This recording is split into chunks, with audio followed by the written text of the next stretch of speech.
Сәлем достар, бүгін мен ет пен картоп қосылған пирог жасаймын.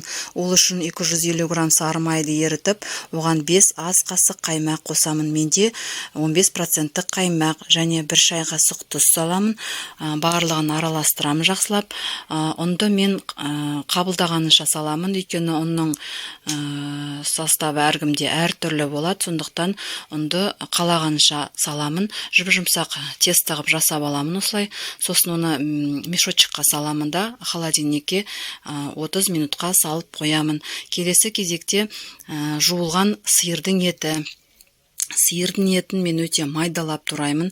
Себебі ол сиырдың еті майдалап тураса өте жұмсақ болып піседі. Картопты мен соломка етіп турап аламын, ал пиязды кішкентай кубик етіп тураймын да барлық ингредиенттерді қосамын. Оған тұз бен бұрыш қосып, 2 ас қасық сұйық майды қосып араластырып дайындап қоямын. Ендігі кезекте тоңазытқыштан жаңағы тестамды алып шығамын. Одан кейін оны екіге бөлемін, бірі кіші, бірі үлкен. Үлкен тестаны бірінші жаямын, өйткені мен противенге оны бірінші асты қылып саламын. Противенге жаймас бұрын противеннің астына, жаңағы тестоның астына пергаментный қағаз төсеймін. Одан кейін жаңағы начинкамды саламын үстіне.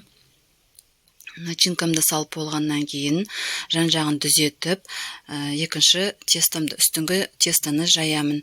Жайғаннан кейін жаңа ортасын тесемін, өйткені ауа шығу керек. Жан-жағын шымшып жабамын.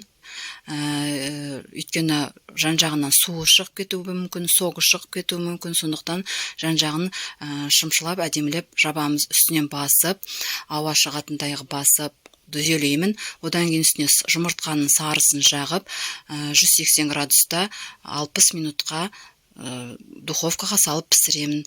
Одан кейін шығарғаннан кейін үстіне сары майды жағамын. Суығаннан кейін осылай кесіп балаларға беремін. Міне іші пісті, өте дәмді және жұмсақ болып пісті. Каналыма тіркеліп лайк басыңыздар достар.